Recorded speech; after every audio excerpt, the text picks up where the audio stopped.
elemento, ahí la voy a usar para el elemento pequeño, ¿no? El elemento finito. Y fíjense que al unir ese elemento con los demás y formar otra vez la estructura, eso le llamaremos ensamblar. Cuando ensamblamos todos los elementos para formar nuevamente la estructura, necesariamente van a aparecer ecuaciones de ensamble. Esas ecuaciones de ensamble necesariamente son sistemas lineales. Y vamos a ver por qué es lineal. Eso nos conduce a sistemas lineales. Y por supuesto que para plantear las ecuaciones lineales se requiere de el análisis que nosotros le llamamos lineal, ¿no? El álgebra lineal. Pero ¿cómo es qué es lo que, cuál va a ser el elemento matemático del álgebra que me permita formar esas ecuaciones? ¿Cuáles serán? Las que serán esos elementos que representen fuerzas y desplazamientos, pues lógico, porque cada elemento tiene que estar en equilibrio, ¿no es cierto? Sí o sí. Deben estar en equilibrio. Pero además de eso, tiene que haber compatibilidad. Cuando se mueve un punto, uno de esos nudos que estamos viendo ahí. Todos estos son nudos, ¿no es cierto? Fíjense, estos son nudos. Este es un nudo. Es justo donde se unen los elementos. Pero claro que se unen también en las aristas. Pero nosotros vamos a hacer solamente la consideración de que la unión es en los nodos. Después vamos a ver qué es lo que pasa con las aristas. Esa es otra cosa.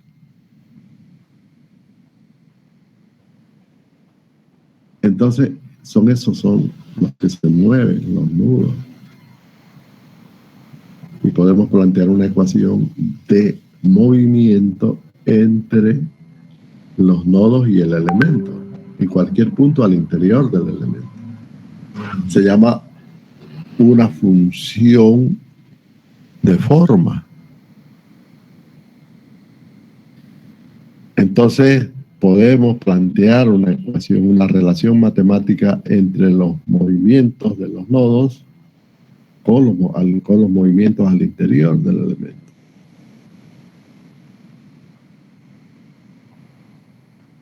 Entonces, ¿cómo matemáticamente representamos los movimientos? Al haber movimiento, necesariamente tuvo que haber trabajo. Tuvo que haber fuerza.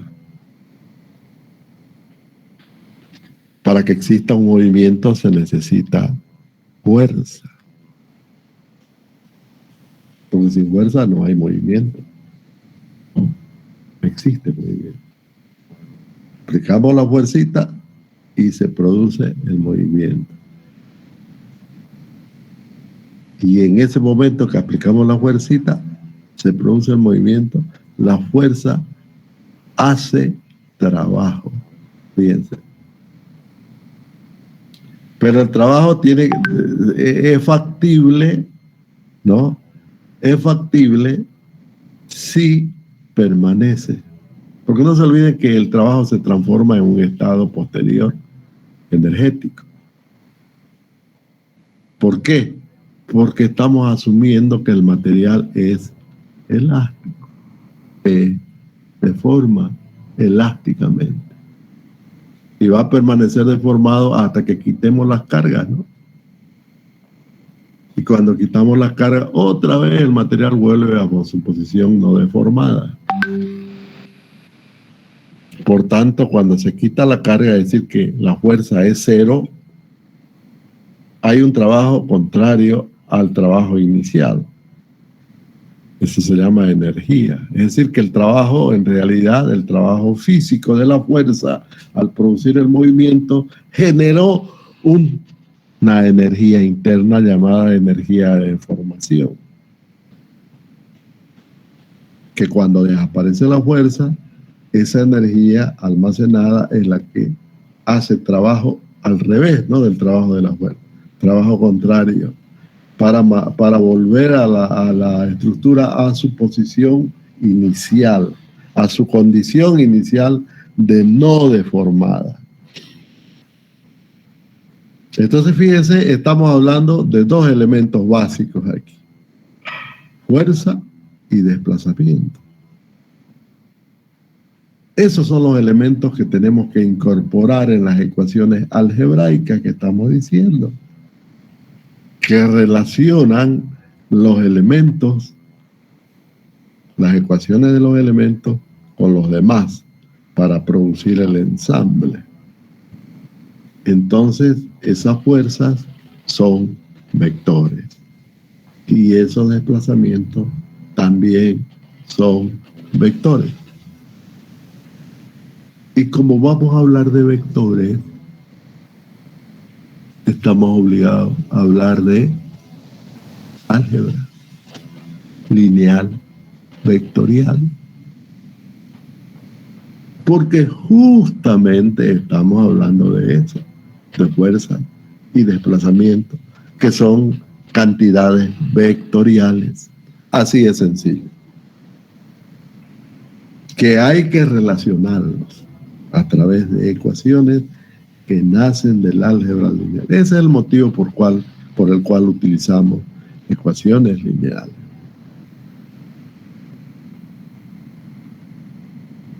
¿Y quién estudia las ecuaciones lineales? ¿El álgebra lineal? Claro que sí.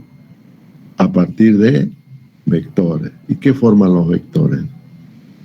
Todo el conjunto de vectores fuerza, pues, aquí van a formar un espacio. Bueno, el asunto es que lo estamos viendo los vectores en la estructura como fenómeno físico. Porque una fuerza es un fenómeno físico. El peso de un ladrillo es un fenómeno físico, una fuerza gravitacional, ¿no? El peso del muro, el peso de la misma estructura, el peso de las personas, el peso de los vehículos, etcétera, son fuerzas reales. ¿No es cierto? Que provocan desplazamiento, que los podemos medir, podemos ver qué ocurre en esos desplazamientos, que tienen un valor y que también son cantidades vectoriales. Bueno, eso es físico. Matemáticamente podemos manipular los vectores sin necesidad de que sean físicos.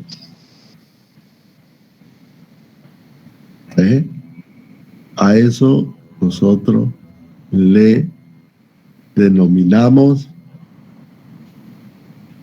usamos un término, ¿no?, que es, no decimos que el vector es ficticio, no. No decimos que un vector es ficticio, matemáticamente hablando, un vector, ¿no?, así como aparece en el álgebra lineal, como el concepto de espacios vectoriales, ¿no? Sencillamente de que los vectores en el álgebra de espacios vectoriales, ¿no?,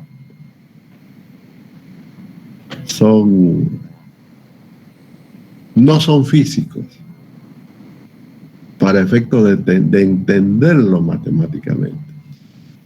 Para efecto de entenderlo matemáticamente. A eso nosotros le llamamos abstracto. Entonces los espacios vectoriales son abstractos.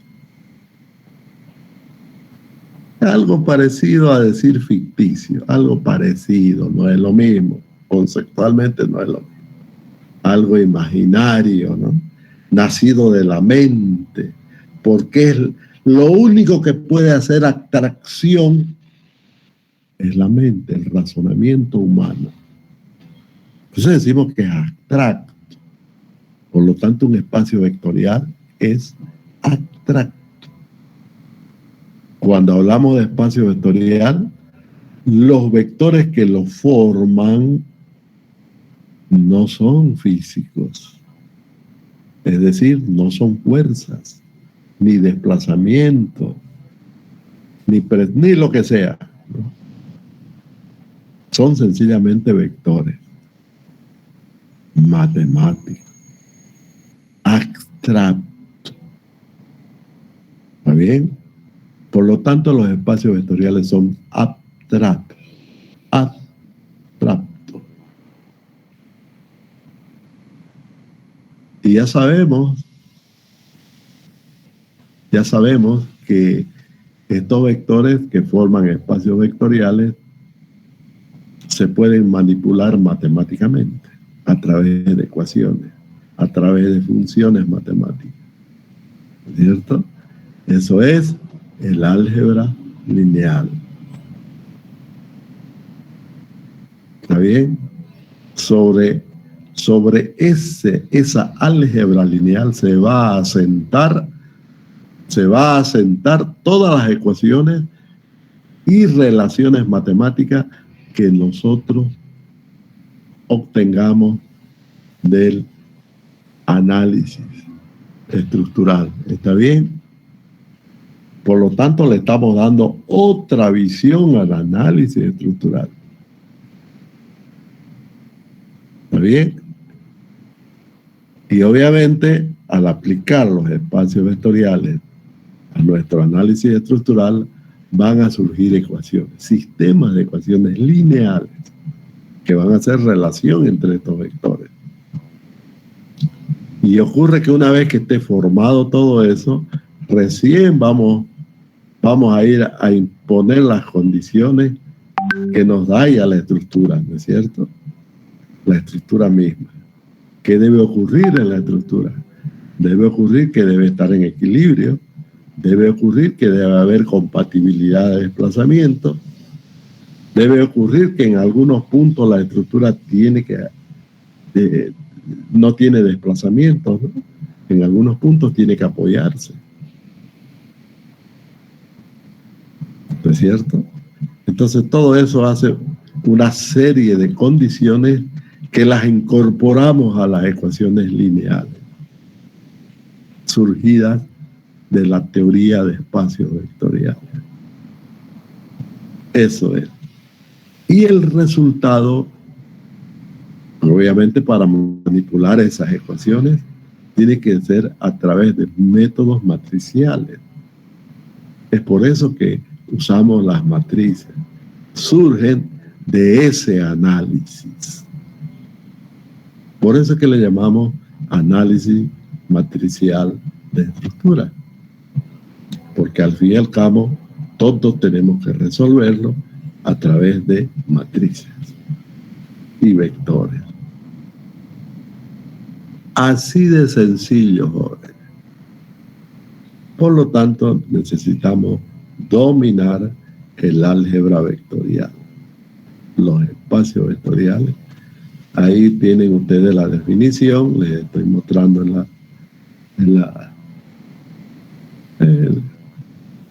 vamos a hacerlo un poquito más grande para que se vea.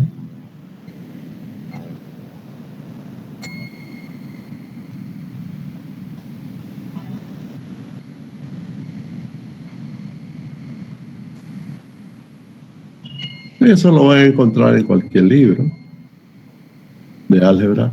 Yo les voy a dejar más tarde, cuando les suba la clase de hoy, les voy a subir un libro de álgebra, que es muy sencillo, muy fácil, enfoca muy bien los conceptos, muy bonito y fácil. No se complica en definiciones, porque al fin y al cabo los ingenieros somos prácticos, ¿no? Nos interesa agarrar lo que nos interesa para aplicarlo y punto. De ahí no nos metemos más. Ya si lo necesitamos nos meteremos, ¿no? Es así, hay que ser práctico. Pero también sin perder la perspectiva del concepto, del principio. Eso es así.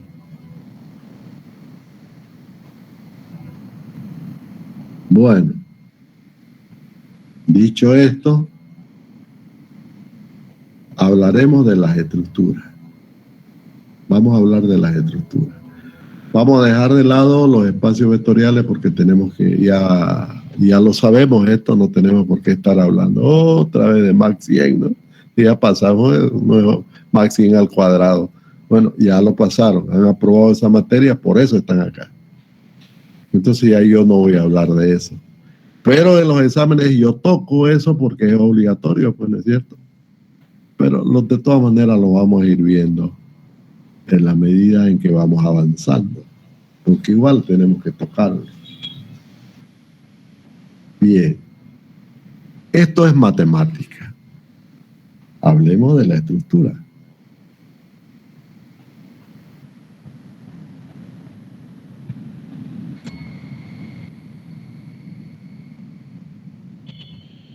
Resulta que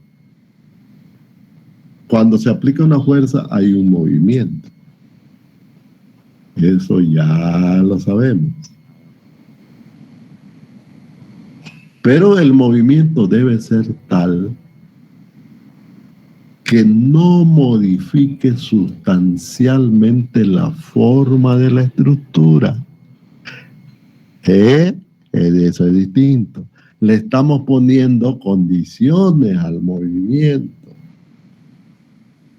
El conjunto de movimientos que ocurran producto de las fuerzas va a producir una deformación en la estructura. Fíjense que la sumatoria de desplazamientos crean la deformación, crean lo que nosotros le llamamos deformada.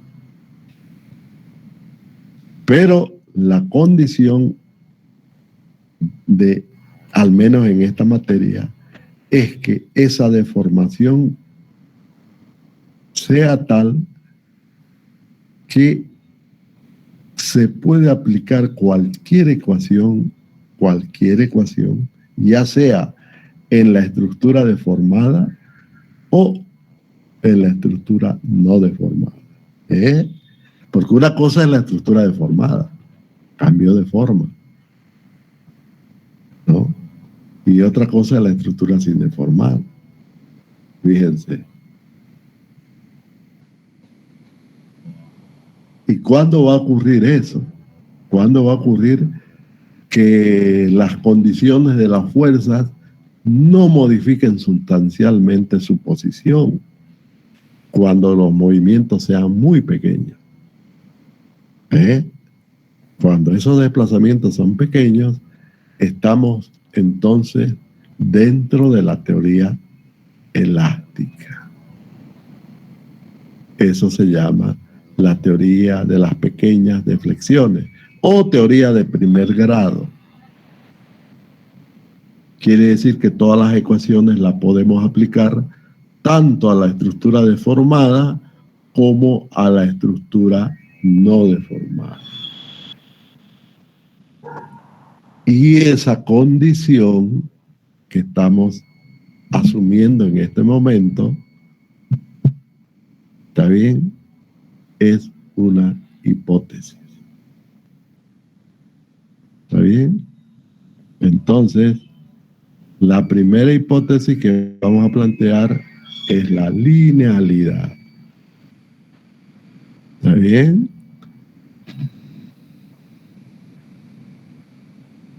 Hipótesis. Me está estorbando este micrófono, vamos a mover un poquito acá.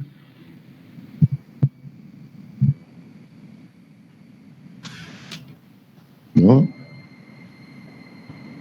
¿Cómo se ve este micrófono? Lo que pasa es que mi pizarra la tengo al frente y el micrófono lo tengo adelante de la pizarra. Eso es lógico. Entonces me voy a echar un poco así para poder escribir en la pizarra. Entonces ponemos hipótesis, hipótesis,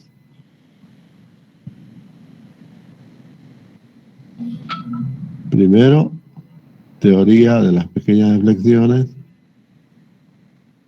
de las pequeñas deflexiones,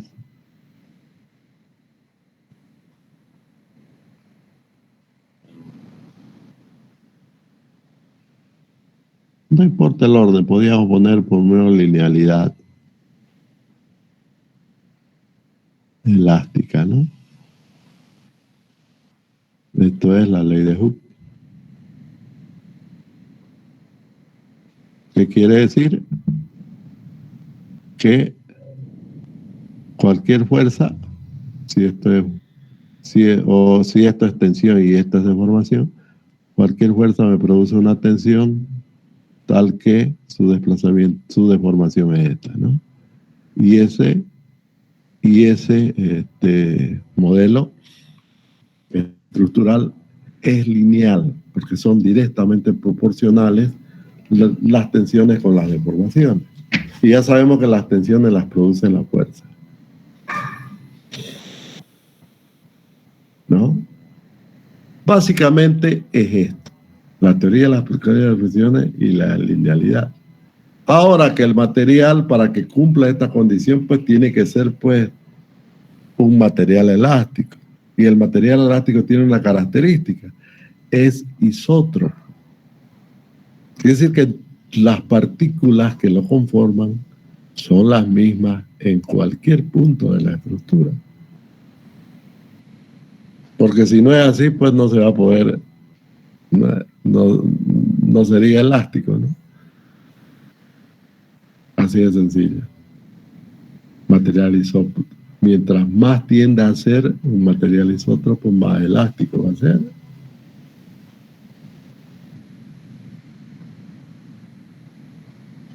Entonces fíjense que estas tres condiciones físicas nos generan otras.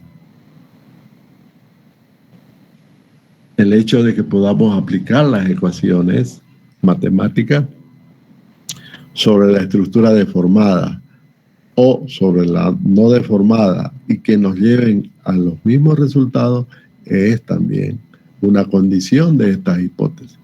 O sea, es una consecuencia, mejor dicho, de aplicar estas condiciones. Porque si las deformaciones son muy grandes, ya las cargas se mueven y generan otro trabajo, otra deformación adicional, ¿no?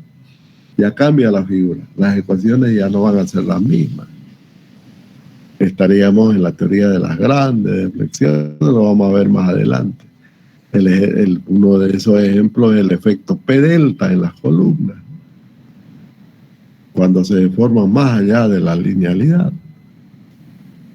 Y ya podemos hablar de un comportamiento distinto del material, ya no material elástico. Ya hablamos de la teoría elastoplástica, pero eso es otra cosa, lo vamos a ver. Si nos da tiempo, el semestre es muy corto, lo podemos ver más adelante, y ya eso es aplicando los materiales, ¿no?, a la teoría. Entonces, estas hipótesis nos generan otras. Por ejemplo, en el caso de las estructuras prismáticas, que es la que vamos a estudiar en este curso, las que vamos a analizar en este curso son las prismáticas, solamente las estructuras prismáticas. Les decía que aparece la famosa hipótesis o teoría, en algunos libros se llama teoría, en otros le dicen hipótesis. Bueno, es lo mismo. La hipótesis de Navier o el principio de Navier, que la sección es plana antes y después de la deformación. Pero ese es producto de él, que las fuerzas son pequeñas y que los desplazamientos también. Al desplazarse, por ejemplo, al moverse, todo eso lo podemos ver en una viga, ¿no?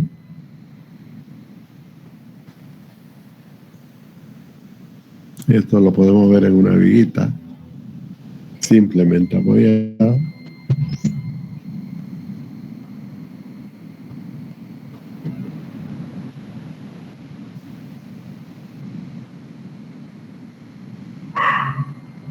Ahí está la viguita. Digamos que está apoyada así. Cuando le aplicamos una fuerza, por supuesto que va a ocurrir que esto se va a deformar. Bueno, vamos a hacerlo así, ¿no? Ya se me hizo un arma. Esto se va a deformar producto de la aplicación de esa fuerza. Y esta sección, que originalmente era así, ahora se ha inclinado, ha girado, pero ha girado recta. Ahí está, obviamente que está exagerada, ¿no? El giro es muy pequeño. La sección se mantiene recta. Eso garantiza que solamente aparezca un solo eje neutro. Eso ya lo sabemos. Esa es la hipótesis de Navier. ¿Está bien? Y los otros son principios. Por ejemplo, el equilibrio. La estructura debe estar en equilibrio.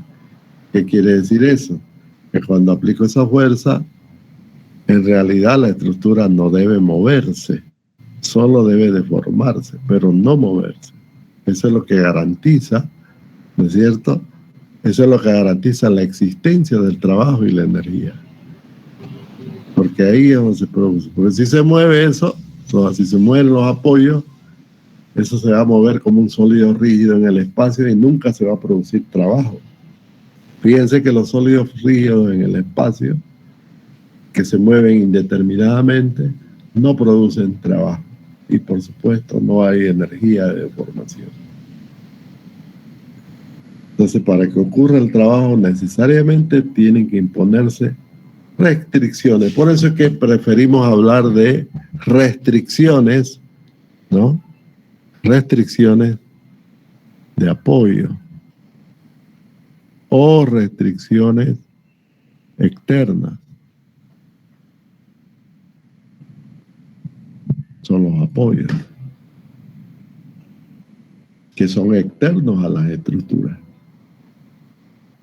No forma parte de las estructuras. Entonces eso lo estudiamos aparte. Lo estudiamos aparte.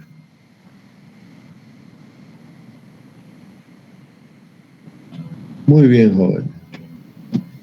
Hasta ahí. ¿Cómo andamos? ¿Cómo andan los apuntes? ¿Alguien está mirando la clase? Sí, ingeniero. Por lo menos hay uno, ¿no? ¿Y los demás? Sí, ingeniero. Sí, ingeniero. Sí, ingeniero. ¿Se entiende? Presente. ¿Se entiende?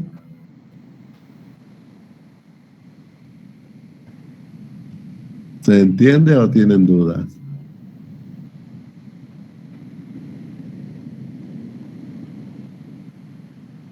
Parece que se entiende. O parece que todo el mundo está con dudas. Sí, estamos mirando aquí.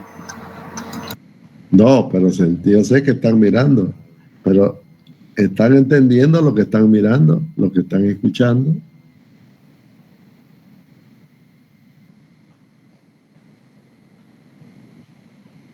Esa es la pregunta. ¿Están entendiendo?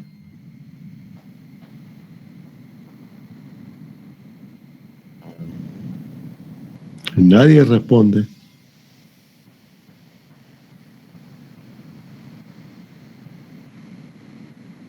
Todo lo que hemos hablado hasta ahora lo hemos visto en las otras materias. Lo hemos visto con el profesor Quilla, con el profesor, no sé quiénes serán los profesores. Lo único que conozco es a Quilla y a Beta, y quién más dará pues estructura. Tal vez, no sé, el ingeniero Pérez o el ingeniero Romero. El ingeniero Pereazo, el ingeniero sería Ya. el ingeniero Cayoja, El ingeniero Solís. El ingeniero Solís también. El ingeniero Belmonte. Con todos ellos han visto todo esto que estoy repitiendo, ¿no es cierto? Claro que ellos no les han dado el enfoque matricial, ¿no? Les han dado el enfoque, digamos, natural, que es el matemático analítico, utilizando cálculo, ¿no? Utilizando las ecuaciones diferenciales que se originan a partir del análisis, como un continuo elástico. En este caso no estamos hablando del continuo elástico. Vamos a hablar del continuo transformado en un discreto. Pero igual vamos a repetir todos estos conceptos más adelante. Bien. Entonces, hay hipótesis que son relativas a la estructura. La linealidad, la superposición de efectos, por ejemplo, deviene de esas hipótesis, ¿no? De la teoría de las pequeñas deflexiones y de la linealidad. De ahí aparecen las otras, ¿no? Que en su conjunto, bueno, cuando las conocemos como hipótesis. Bueno, en la ingeniería estructural, las estructuras se clasifican según su forma, según el material con que están construidas. Hay varias formas de clasificar las estructuras. Nosotros vamos a usar una clasificación de acuerdo a su forma. Entonces le vamos a llamar a esta parte, le vamos a poner subtítulo de clasificación de las estructuras. Clasificación estructural. Es lo mismo, ¿no? Fíjense que las estructuras las podemos clasificar entonces según su forma. Para nosotros van a haber estructuras que le llamamos, vamos a poner acá, estructuras prismáticas.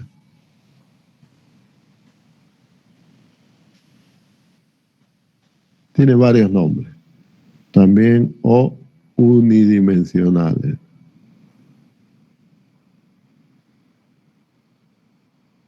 También se denominan o estructuras discretas. También se denominan así. Esto es lo mismo. Entonces, cuando vean en alguna literatura, en algún libro, hablar de las estructuras prismáticas, es lo mismo que hablar de las estructuras unidimensionales o de las estructuras discretas. ¿Ok? Las estructuras discretas. Es lo mismo. Son aquellas estructuras compuestas por elementos largos, donde una de las dimensiones es más importante que las otras dos.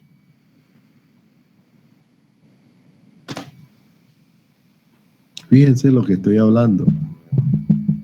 Cuando digo elementos, quiere decir que una estructura está formada por elementos. Por ejemplo, una cercha está formada por elementos, ¿no? Y elementos largos, que son prismáticos, porque forman prismas. Y decimos que son unidimensionales porque la largura, el largo del elemento, es más importante que la sección. Pero además decimos que son discretas porque los elementos los podemos contar ahí, los podemos ver, los elementos como número de elementos.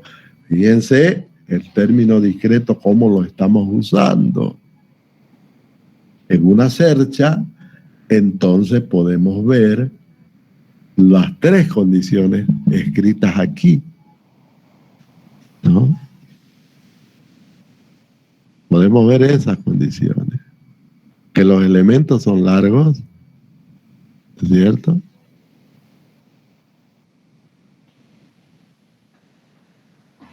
Son prismáticos porque forman prismas. Son unidimensionales porque son largos respecto de la sección. O sea, el largo es más importante que la sección misma, ¿no? Que las otras dos dimensiones.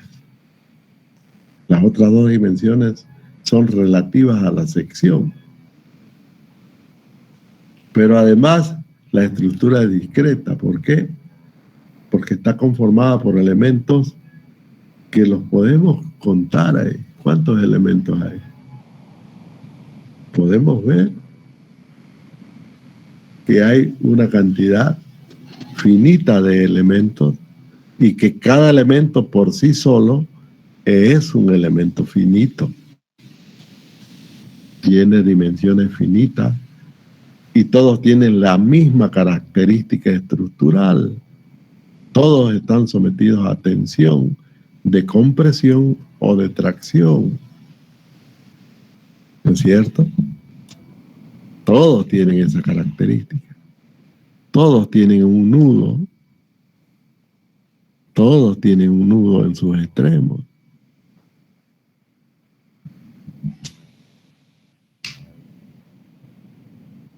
Entonces es lógico que una estructura discreta, que viene discretizada, no es lo mismo que una estructura plana. Entonces el otro tipo de estructura es precisamente la estructura plana, ¿no? Estructura, vamos a poner aquí estructuras planas.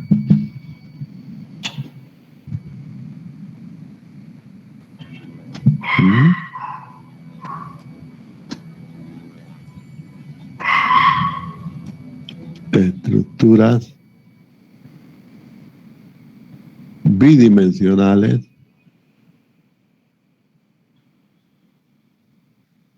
Está mal.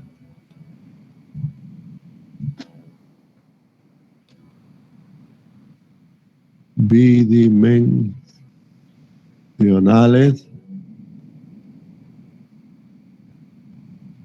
planas o continuas, para diferenciarla de la discreta. ¿Cuáles son las estructuras dimensionales? Que también podemos decirles que son estructuras planas, o también podemos decir que son continuas, ¿no? La losa, por ejemplo, la losa delgada. Es importante lo que les estoy diciendo, ¿no? Losa delgada, a diferencia de la losa gruesa. La losa delgada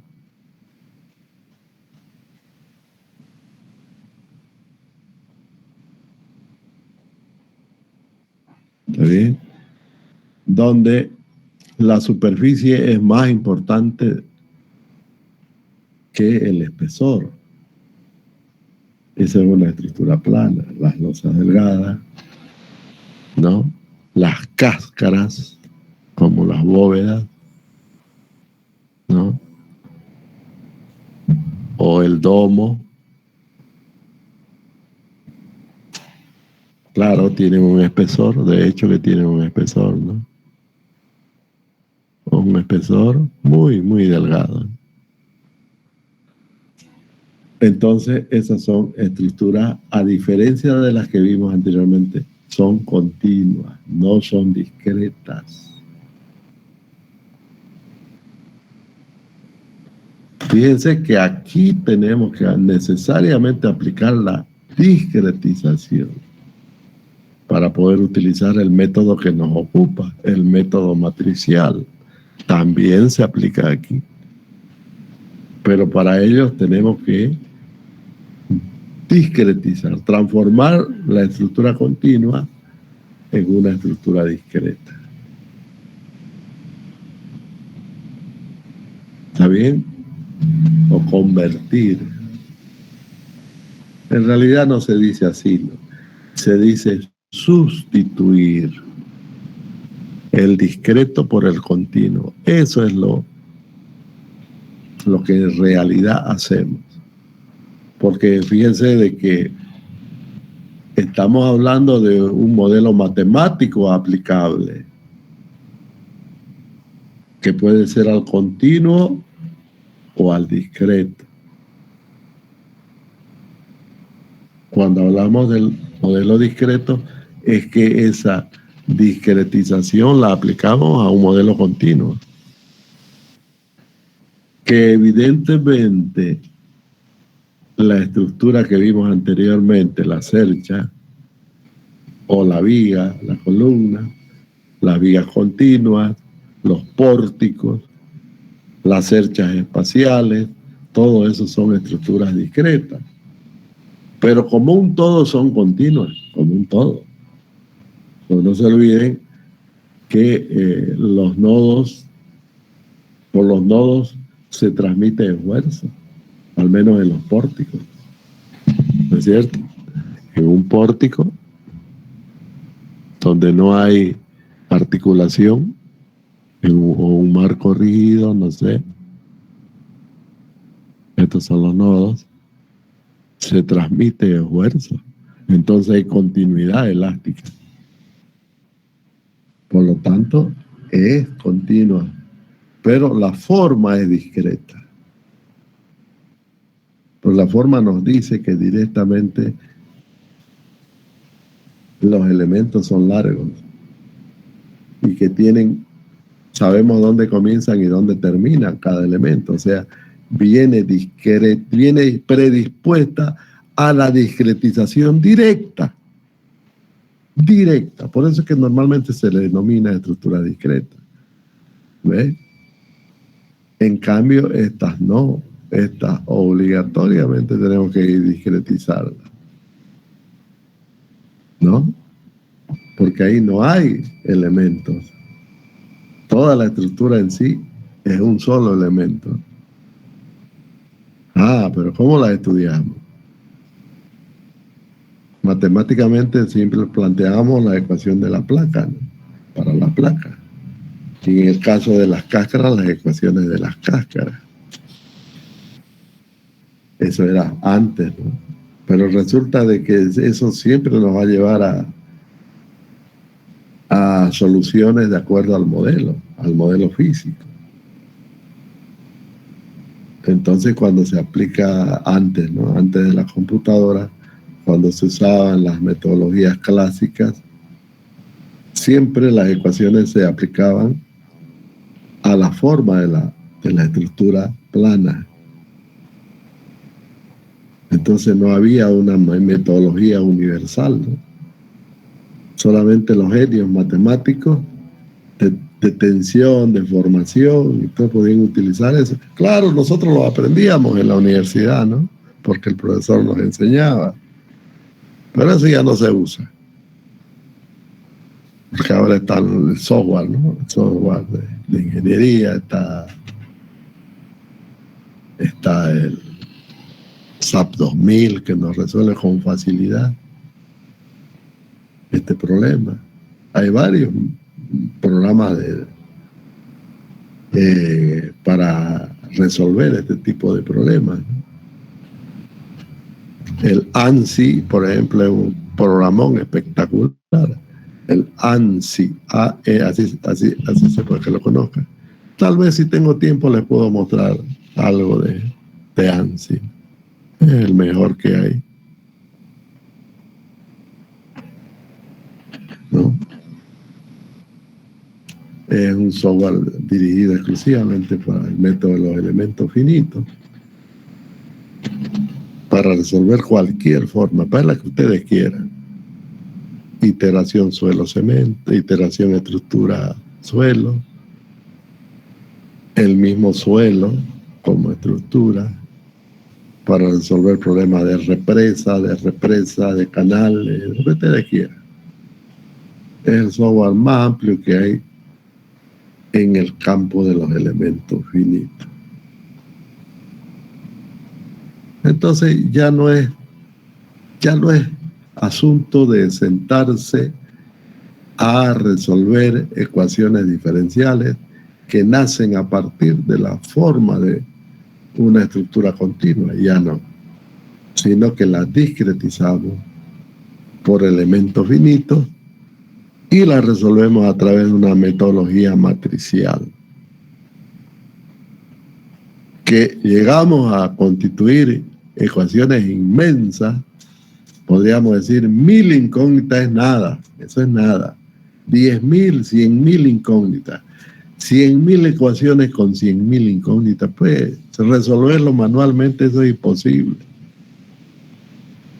Imagínense si estos métodos no son creados ayer.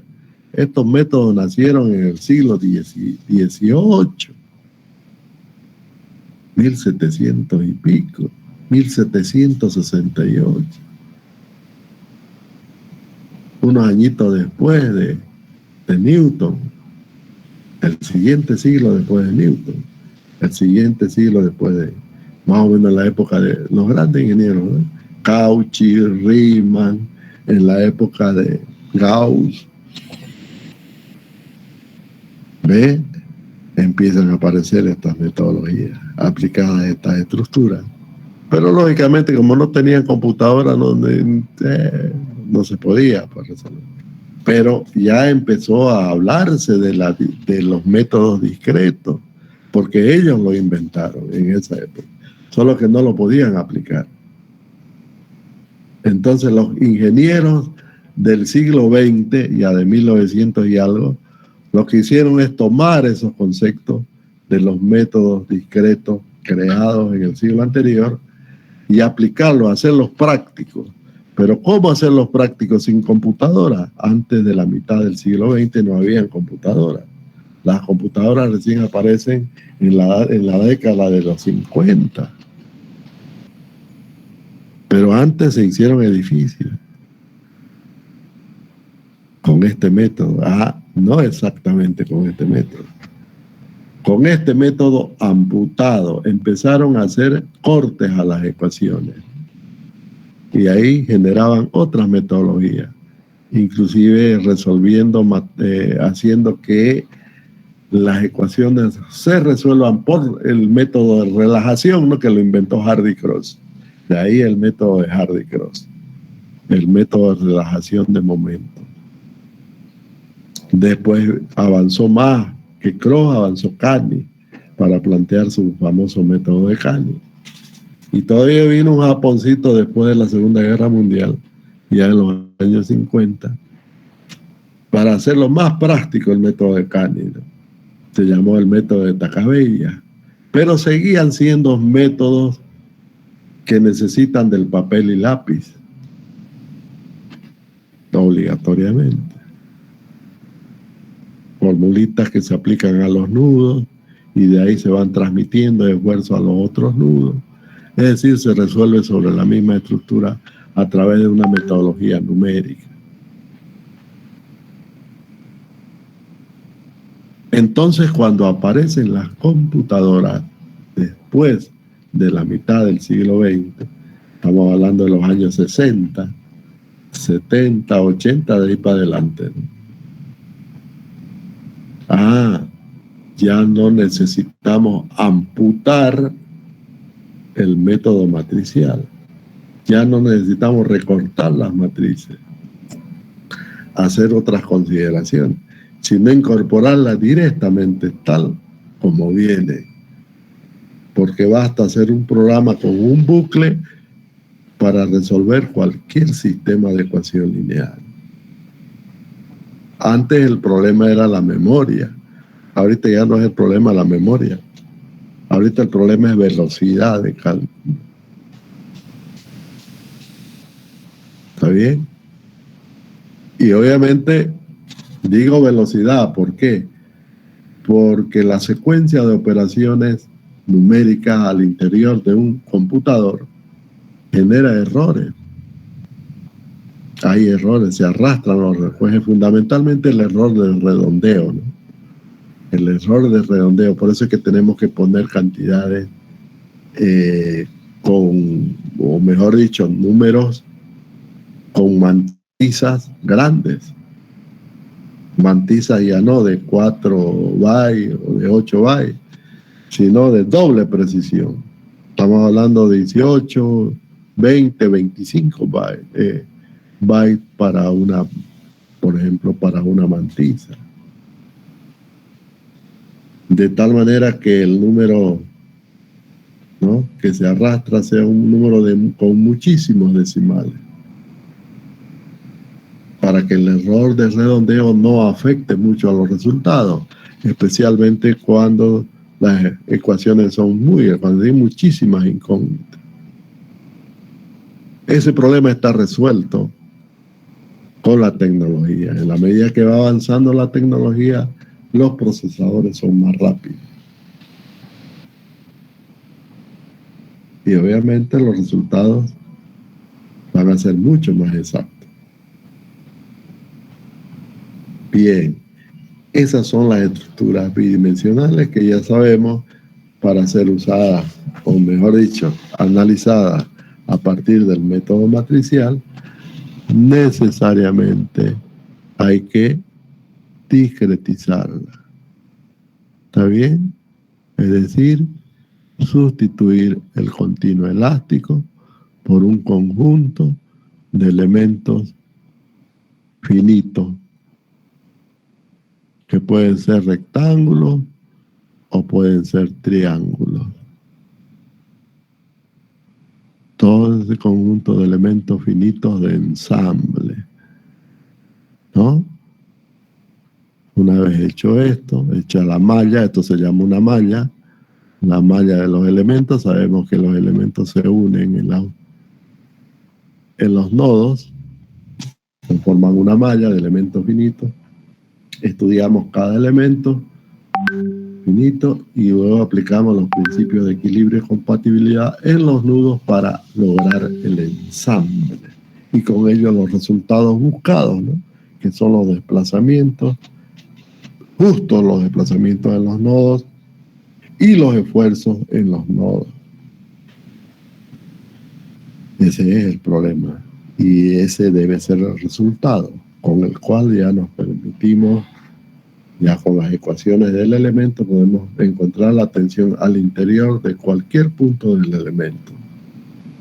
Con lo cual representamos el estado de tensión del elemento o el estado de tensión de la estructura. ¿Cuál es el estado de tensión de la estructura? ¿Cómo podemos mejorarlo? ¿Dónde podemos rigidizar más? Etcétera, etcétera. Ahí viene la aplicación. Eso es jóvenes. Luego tenemos las estructuras tridimensionales. Muy poco se usan, pero ahí están, ¿no? Se puede usar el elemento. Casi que ningún software lo trae, si no lo podemos modelar. La ventaja es que esta metodología permite transformar cualquier sistema espacial en un sistema plano. No hay problema, con facilidad se puede hacer. Entonces tenemos las estructuras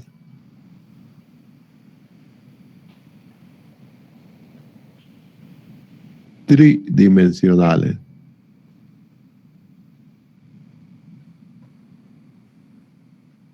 O estructuras sólidas o estructuras sólidas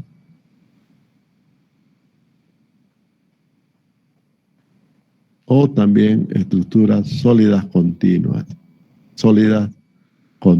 ¿no? Porque también son continuas.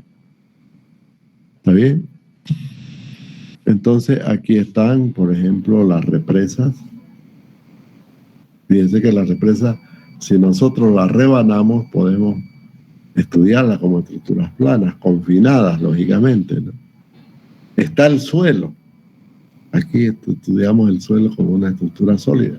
Pero también lo podemos rebanar el suelo para estudiarlo como estado de tensión plana. Claro que se puede. Por eso les decía, ¿no? Generalmente las estructuras sólidas o sólidas continuas o tridimensionales, pues las tres dimensiones son importantes, ¿no? Por eso se denominan tridimensionales. Pueden ser analizadas como bidimensionales. El caso de la represa, el caso de los muros, por ejemplo. Los muros de sostenimiento, que son tridimensionales. ¿Ves? Un murito, ¿no? Un muro de... Estos muros pues que se usan en los suelos. Son los... Tratar de dibujar uno.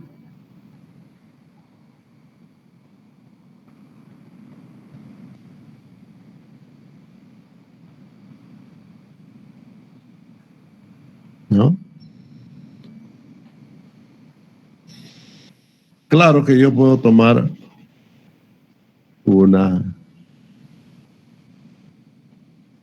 ¿no? Así. Y esto ya es una estructura plana, un elemento plano, ¿no? Y es discretizar esa parte y estudiarla, ¿no? Está confinada, pero igual voy a tener buenos resultados. Pues puede ser un muro, una represa, el mismo suelo, son estructuras tridimensionales que se pueden analizar como estructuras planas, tomando randas, ¿no? Así, ¿no? Partes de ellas. Entonces tenemos, desde el punto de vista de la forma, una clasificación en tres, ¿no? En tres. En estructuras unidimensionales, bidimensionales y tridimensionales. Las primeras, las unidimensionales, no necesitan una discretización, digamos, porque ya viene hecha la discretización. En cambio las otras no, porque ya hay que hacerle una discretización. Bien, jóvenes. Esa es la manera en que en el análisis matricial nosotros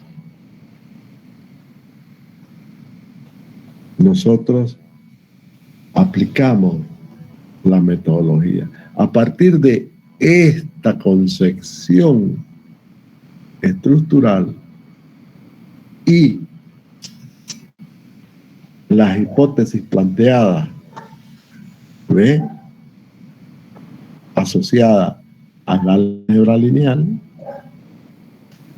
ya tenemos los condimentos necesarios para poder plantear una metodología de cálculo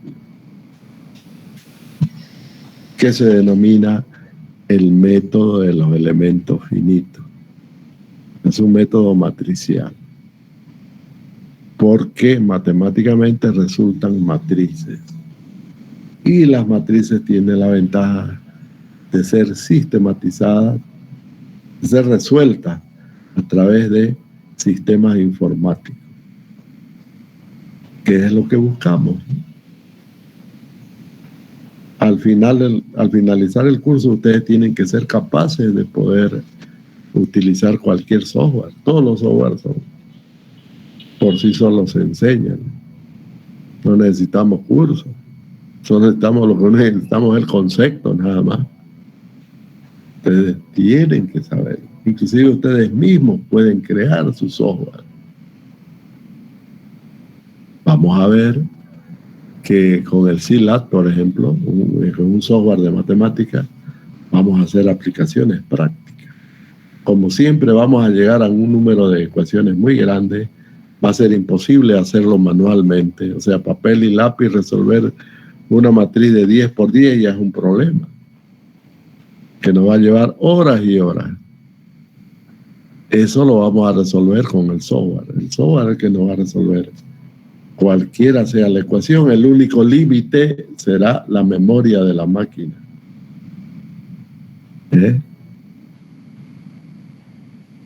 Ya vamos a entrarnos más adelante en las aplicaciones prácticas. Bueno, finalmente vamos a entrar a el otro concepto que aparece en la ingeniería estructural, que son las relaciones físicas. Las cosas son las relaciones físicas y otras las relaciones matemáticas. ¿Cuáles son las relaciones físicas? Todas las relaciones físicas son el trabajo, la energía, la fuerza y la relación está en que la fuerza y los desplazamientos generan energía, generan trabajo y energía. Esa es la relación. ¿Está bien? Pero a esos elementos o a esos fenómenos en ingeniería estructural se denominan las grandezas mecánicas. Las grandezas mecánicas.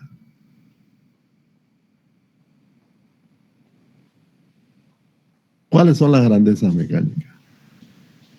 Las fuerzas, los desplazamientos,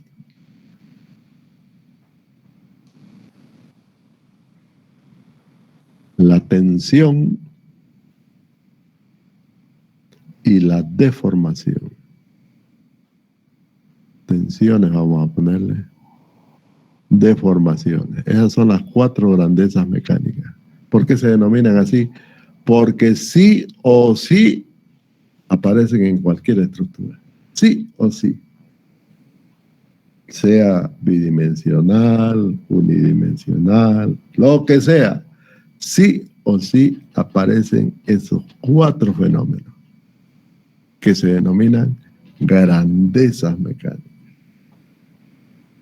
Un sistema estructural sí o sí está sometido a fuerza. Esas fuerzas producen desplazamientos. Los desplazamientos producen deformaciones.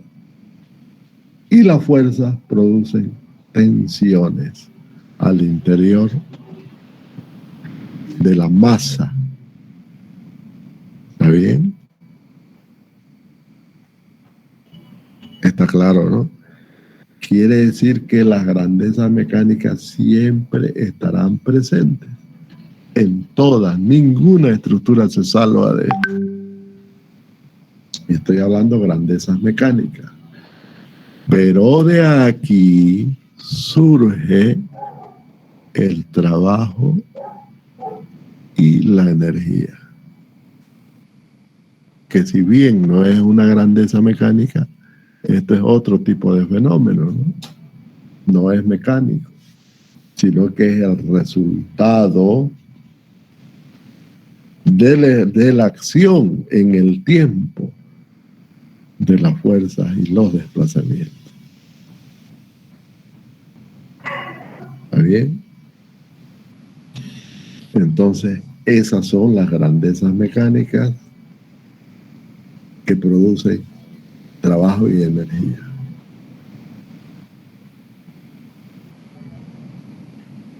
Bien, jóvenes. ¿Alguna pregunta, alguna consulta, alguna duda hasta aquí?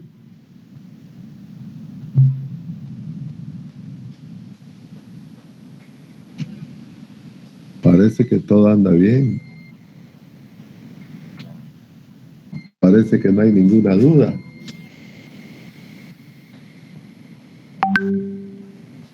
No sé pues si estarán viendo, si estarán... después lo vamos a saber eso. Con los apuntes lo vamos a saber eso. Porque ya sea al vivo o grabada la clase, para hacer apuntes sí o sí hay que ver la clase.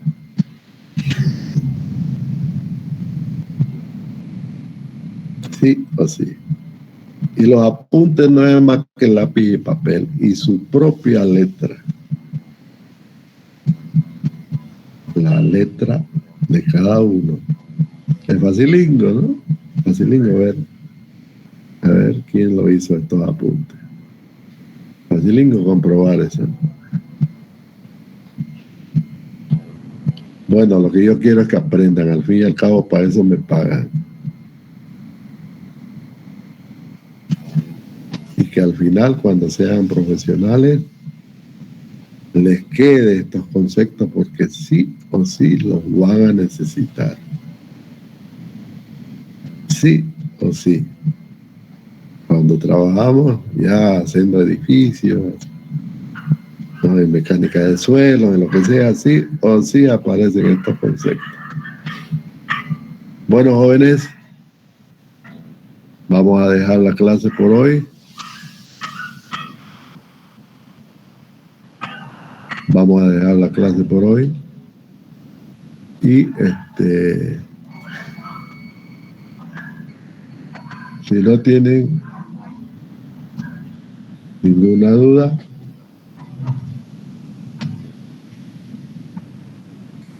nadie dice nada.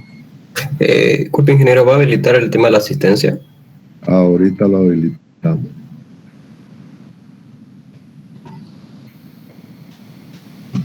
Vamos a irnos. Entonces, a